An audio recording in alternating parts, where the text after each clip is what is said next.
Ladies and gentlemen, John O'Keefe, present and accounted for, here to do some power reading of the beautiful story of Sign of the Beaver, the closing of Sign of the Beaver. I want to introduce you to where I am right now. I am on the eastern border of Idaho, and right over there is Wyoming. 26 miles that way is a town called Alpine. This is the Palisades Reservoir. This is the Snake River. This is one of the infamous rivers for those of us who enjoy whitewater rafting and kayaking. This is not the part of the river that you want to be traveling regarding the true whitewater because it's relatively flat. But I am here at Calamity Campground. Calamity, the word meaning trouble, danger. That hasn't been quite the case. It's been a little wet, but beyond that, this has been an absolutely glorious space. Off in the distance, you can see the mountains rising. As you travel up northeast from here, you will be at the Grand Tetons, and just north of that is Yellowstone National Park, and we will be headed there tomorrow. I wanted to finish Sign of the Beaver in a place like this, so as to complete that wonderful feeling of what happens at the end of a story, to feel successful in regards to that, even if it has taken us a period of time. Last time we were together, Matt was offered the opportunity to go with the Penobscot tribe as they would be leaving. They would be going on the big game hunts late in the fall, and then they were going to be moving further west because they believed that they would be able to stay out of range of the white people. And so at this point, before I begin reading, my wonder right now is that Matt has pledged his allegiance to his family. Right? He has sworn that he is going to wait and that he believes deeply in the faith that his parents are going to be coming, along with his sister and his newborn sister, I believe. Or actually, they were saying the baby at that point, so we don't know male or female. So right now, my worry is that as the days get colder, the season grows closer to winter, Mom and Dad are not with him, and what's going to happen? If you have your notebook, please open it up and note down that we are on chapter 24 of Sign of the Beaver. From here, we go into the conclusion of one of the greatest stories that I have found in my life.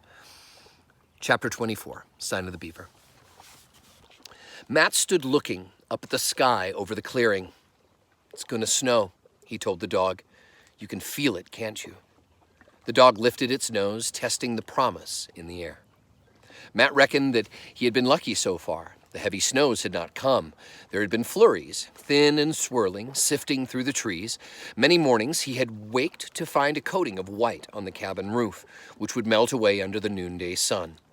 Today, everything seemed different. The sky was the color of his mother's pewter plate. The brown, withered leaves of the oak trees hung motionless from the branches. 3 crows searched noisily among the dry corn stalks. A flock of small birds hopped nervously under the pines. "It's almost Christmas," he said out loud. He could not remember for sure how many weeks belonged to each month.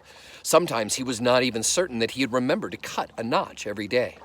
Each day was so like the day before, and Christmas Day, when it came, would not have anything to mark it from all the others.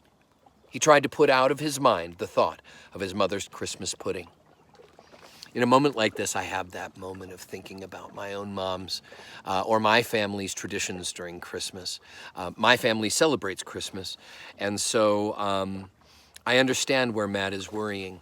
One, he knows that it's almost Christmas. The snows should have come by this point. His family should have been there approximately 2.5, 3 months earlier than that. They're not. He knows that it's going to snow. Even the birds are starting to seem to act differently, right? So as he begins this piece, my brain kind of connects to all of that. "We'd better get in some extra firewood," he said. and the dog scrambled eagerly after him. Late in the day, the snow began, soundlessly, steadily. Before dark, it had laid a white blanket over the trees and the stumps in the cabin. When Matt and the dog went outside at bedtime, the chilly whiteness reached over his moccasins and closed around his bare ankles. They were both thankful to hurry back inside. Next morning, in the darkness of the cabin, Matt made his way to the door. He could scarcely push it open. The bank of snow outside the front door reached almost to the latch. He stared at it in alarm. Was he going to be a prisoner in his own cabin? With all his preparations, he had never thought of creating a shovel. His axe would be about as much use as a teaspoon. Nice simile. He set himself to hewing a slab of firewood to make some sort of blade. By the time he had dug a few feet of pathway away, the sun was high. He stepped into a dazzling white world. Now at last, he could make use of the snowshoes that hung on the cabin wall. Blow my mind, that's right, Sackness hooked him up with a pair of snowshoes. Snowshoes, to those of you who don't know what snowshoes are an amazing invention that have been used for millennia by the Native Americans and the mountain men of this region. The snowshoe is an interesting wooden frame, almost like a large tennis racket. And on the inside, they would use the sinew. Remember, we talked about this, creating the bow, the sinew, the tendon of animals, to create kind of a netting. And then what would happen is it literally looked like a tennis racket. You would put them on your feet, but they were much larger. And because of that, your breadth of your footing, your weight was dispersed over a larger area. And that would make you able to walk on top of the snow rather than your little tiny feet sinking into the snow. And so now he's seeing an opportunity to finally take advantage of using these beautiful gifts from Sackness. Now at last he could make use of the snowshoes that hung on the cabin wall. Eagerly he strapped the binding about his leg and climbed up out of the narrow path that he had dug. The snowshoes held him lightly. He stood poised on the snow like a duck on water. But his first steps he discovered that he could not even waddle like a duck on land. The clumsy hoops would get in each other's way, one of them forever getting trapped beneath the other. All at once he got the knack of it and wanted to shout out loud. He tramped from one of his snares to another, waiting every few moments for the dog who floundered happily behind him through the snow. The snares were buried deep, and they were empty, and he set them higher, just in case some animal might venture out of its burrow. Then he tramped all the way to the pond for the sheer pleasure of it. Coming back through the woods, he marveled at his own tracks, like the claw print of a giant bird. Suddenly, he realized that he was happy, as he had never been in the weeks since Etienne had gone away. He was no longer afraid of the winter ahead. The snowshoes had set him free. The cabin was warm and welcoming. He melted snow in the kettle and made a tea of tips of hemlock. He shelled and crushed a handful of acorns and boiled them with a strip of pumpkin. Afterwards, for the first time in weeks, he took down Robinson Crusoe. Reading by firelight, he felt drowsy and contented. Life on a warm island in the Pacific might be easier, but tonight, Matt thought that he wouldn't for a moment have given up his snug cabin buried deep in the snow. So he's feeling pretty good out there, isn't he? He's feeling pretty good. Now, there have been a couple other times in our story where he's felt pretty good. Do you remember how he felt really, really confident when he had taken care of a whole bunch of home projects, and then all of a sudden, a certain man showed up and caused a little bit of trouble? Then there was the other time where he felt really proud because he had finally killed an animal, a rabbit by that way, with his bow and arrow. Feeling quite proud, they were walking through the woods, and then the bear showed up. Right now, he is snug in his cabin, feeling pretty confident. The snowshoes have set him free. He is not trapped anymore. He can walk on the snow. He can go out and hunt. His traps are there. So things are going okay, right? He's feeling pretty comfortable, and he's got a dog to keep himself company.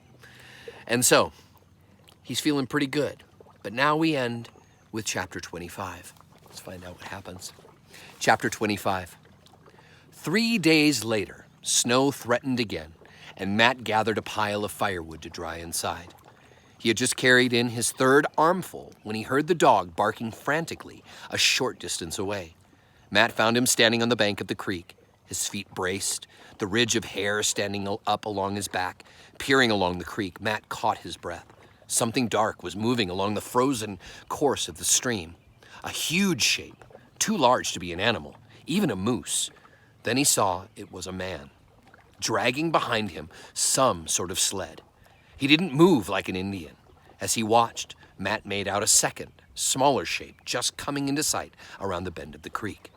He did not dare to shout for fear that they would vanish like ghosts. He stood still, his heart pounding.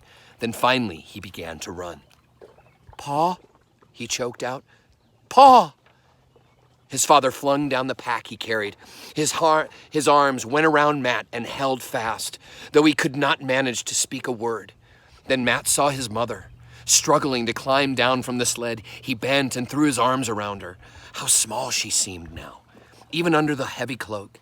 Sarah came floundering through the snow in her father's footsteps and stood staring at him, her eyes bright under the woolen hood.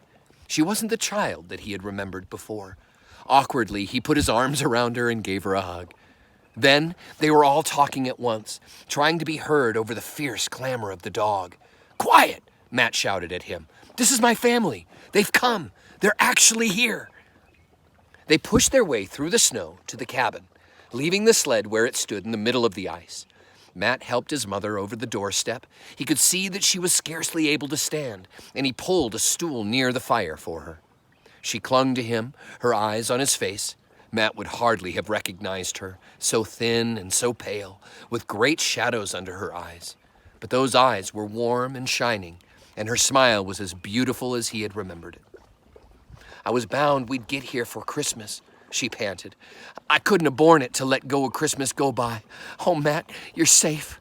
You're safe." "It was the typhus," his father explained. "We all took sick with it, and the fever was bad.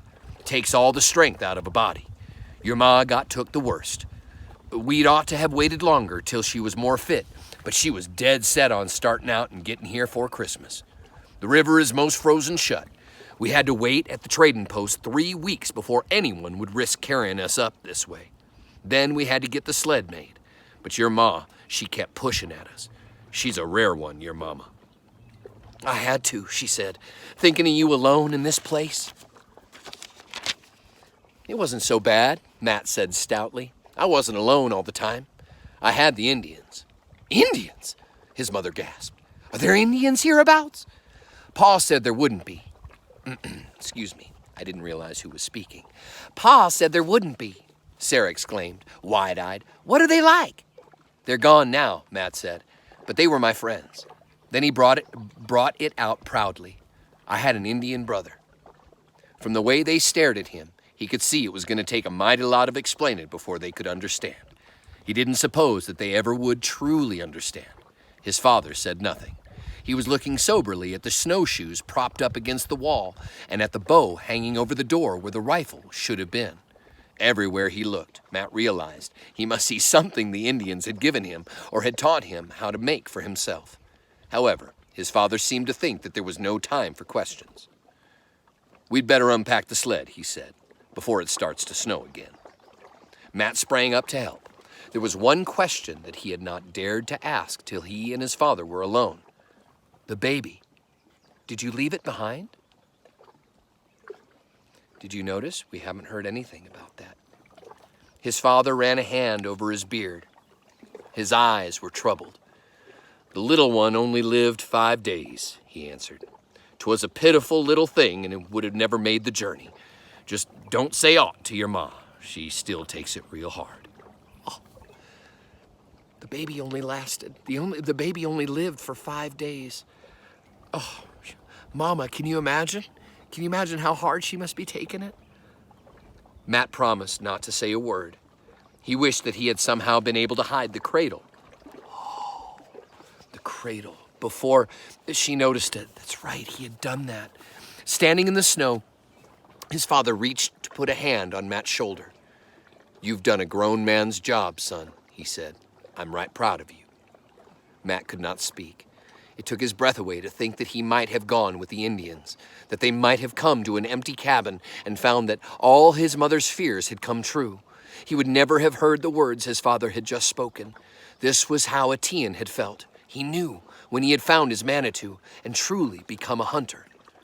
As his father untied the bundles from the sledge, Matt lugged them into the cabin. Pause. The word sledge. Did it kind of trip you up a little bit? Because they used the word sled earlier, and now they're using the word sledge. Do you hear them seeming similar? Well, as his father untied the bundles from the sledge, Matt lugged them into the cabin. Flour, molasses, a fine new kettle, warm, bright quilts, and thanks be, new boots for him and a woolen jacket and breeches. He felt richer than Robinson Crusoe with all the plunder from that sunken ship. Then he noted that his father had a new rifle, and presently he discovered, poking out of his mother's pack, his own old musket. He hadn't a doubt that she had learned to use it, and would have to. Had her family been threatened, he suspected that even Sarah, so grown up now, wouldn't have feared to pull that trigger if there would have been a need for it. Well, there'd be no more need of it now, with two men to fend for them. I find that this is kind of old world stuff. You notice how many times we're talking about how men are supposed to feel and how men are supposed to be doing that? I get it back in this time. I get that. Back then, women couldn't even vote. And I find it to be mighty, mighty, mighty proud for a young man to feel that he's old enough to take care of his family. And I understand that. But I want to be real cautious as we continue to read and as we continue to become more of a equitable world. We want to make sure that we understand that feeling like a man is a wonderful thing and feeling like a woman is a wonderful thing. But it doesn't take the place of sharing in the responsibilities as man, women, as anybody. Inside the cabin, Sarah was bustling capably about, unwrapping the pewter dishes, setting out the little whale oil lamp that had always stood on the table in Quincy. "That's the funniest looking dog I ever saw," she said. "It won't come near us." "He's an Indian dog," Matt told her. "He's suspicious of white folks. You wait. You'll get to like him." He couldn't get over how much older Sarah looked, but still spunky. Her eyes were sparkling, and Matt suspected that for her, the long journey had been an adventure. He should have made her a beau instead of a doll, and he would, too, the first chance he got. His mother had thrown off her cloak, and the fire had brought a bit of color back into her cheeks. She was making a great show of coming home. If the cabin seemed rough and cramped after the pretty house that she had left behind in Quincy, she never let on for a moment. She went on about admiring everything. The drying ears of corn, the strings of pumpkin, the fine new wooden bowls he had carved. "All this food," she marveled, "and I've been fearing you were starving." He was thankful now for the times that he had gone hungry to save what he could for their coming. "There's jerky for supper," he told her. "I tried not to eat too much of it. You can make a pretty fair stew with that and a little pumpkin. Some salt would help for sure if you brought any." As he started out again, his mother stopped him and put her hands on his shoulders. "Wait a minute," she said. "I just want to look at you." She had to tip her head back to do it. "You look different, Matt. You're almost as tall as your pa, and awful thin. You're so brown, I'd taken you for an Indian." "I almost was one," he said, giving her a quick hug to show he was joking. He hoped she would never know how true that almost was. "We're going to have neighbors," she said happily. As she set the new kettle over the fire, "A man and his wife have a claim not 5 miles from our cabin. They're staying at the trading post till spring. We plan to share a pair of oxen. They say 3 other families are coming too. They're going to set up a mill. Before you know it, we'll have a whole town here, maybe even a school for you children." Neighbors. That was a thought that would take some getting used to. Matt supposed he ought to be pleased. Yes, of course he was pleased. It was just that he rather liked it as it was here in the forest. With all the gladness in him right now, you wouldn't think there'd be room for any other thought. But even now, with his family right in front of him, their voices filling the long silence, with all his worries vanishing like smoke up the chimney, he suddenly thought of the Indians.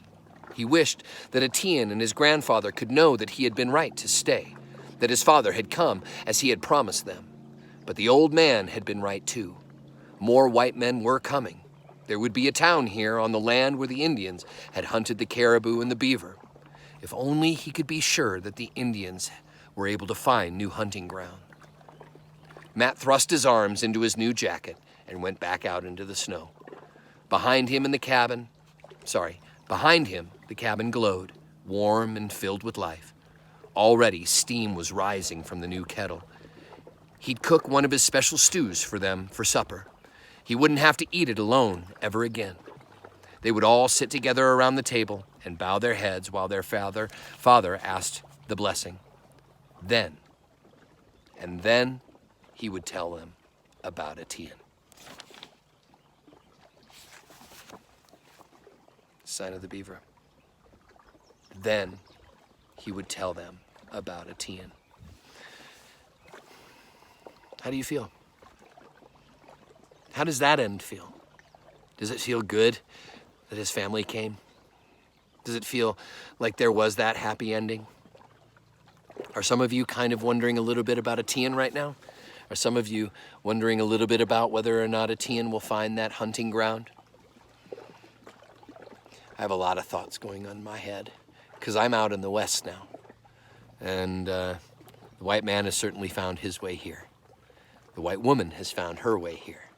The white children have found their way here. And I have to be grateful for that due to the fact that I'm one of them. Now, the African Americans have found their way as well. And the Native peoples and the Asian Americans have found their way here, and the Indian Americans and all of us who call ourselves Americans. But it all started way over in that eastern space where we began colonizing this space that was just land at that time. And we began claiming it for ourselves. My native friends, my native tribesmen, my people have had to give up a lot of their space, had to give up a lot of their hunting grounds. Sometimes I wonder if maybe what I should do now is take an opportunity to maybe tell Etienne's story. Maybe tell Etienne's story about what it was like when he finally left. And maybe leave them an opportunity to tell stories that Elizabeth George Spear did not write, or maybe other people have. Maybe it's your turn to write that story. Congratulations on reading another book.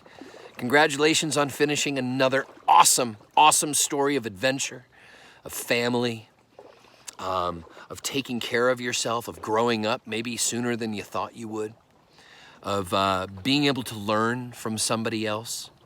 And I think that those are some of the most important lessons that I take away from this story. I think a lot about the Native peoples. I think a lot about what cost it was. And I try hard to respect and honor the land when I'm on it. It certainly makes me look at it differently. Well, so here we are. There's still snow up in those mountains. Can you see that? Can you see the snow? Get closer. There's truly snow up there. There's snow up there, and it is summertime, June 21st, longest day of the year. Summer solstice. Happy day. From here, I am going to say I have no idea what our next story is going to be. I've got a couple of them in my back pocket that I've been reading, and I think that I've got some pretty good ideas. So I want to thank you very much for coming on this ride with us. If you have any wonders, any worries, any thoughts, if you've learned anything, if you've gathered anything, if you've created any of these wonderful things, I'd love for you to share those with me and with us. And don't forget, we're going to come back and we're going to read some more. And finally, in conclusion, today is the only today that you have. I hope you make it the very best possible today that you can. Have a great day, ladies and gentlemen. Thank you so much. Adventure on. Share your stories with me. And I'll look forward to seeing you shortly. I love you. And as always, get out of here.